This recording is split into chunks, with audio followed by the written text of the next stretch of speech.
Sohara et les bâtisseurs fantastiques, tome 1. Nouvelle série qui m'intéressait pas mal en ce début d'année, donc Sohara et les bâtisseurs fantastiques. On va suivre l'aventure de Sohara qui est juste là, qui est en gros une guerrière à peu près, qui est formée depuis l'enfance à aller affronter des monstres, parce qu'elle est dans un royaume qui affronte un domaine de monstres.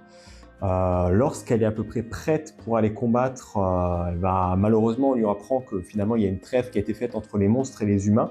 Donc elle va pas forcément avoir besoin de combattre, justement la guerre est finie, donc ils vont lui dire oui, tu peux partir et mener ta vie avec ta famille. Malheureusement Sora, elle a mené toute ça, elle a plus de famille, elle a mené toute son enfance aussi à s'entraîner, donc elle est un peu déboussolée, elle va partir un peu en voyage. En partant en voyage, elle va se rendre un peu sur le continent des démons et se rendre compte que les démons ils sont inspirés un peu des humains sur certains trucs, notamment sur les habitations qui convoyaient. Ils ont essayé un peu de reproduire, mais c'est pas forcément toujours top.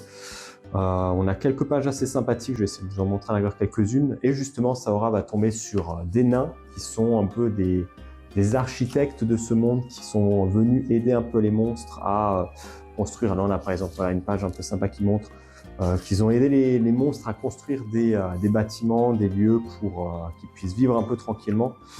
Et on va suivre un peu du coup le voyage de ces nains qui vont essayer de construire des cabanes de monstres, des différents lieux de vie de monstres pour s'adapter un peu à leurs besoins. Et en même temps, Saora qui va un peu les accompagner et essayer de trouver un nouveau sens à sa vie et se rendre compte que finalement, le fait d'aider peut-être un petit peu les monstres et que ses compétences de combat auront peut-être une utilité pour aider les monstres et pour aider les nains à construire des bâtiments.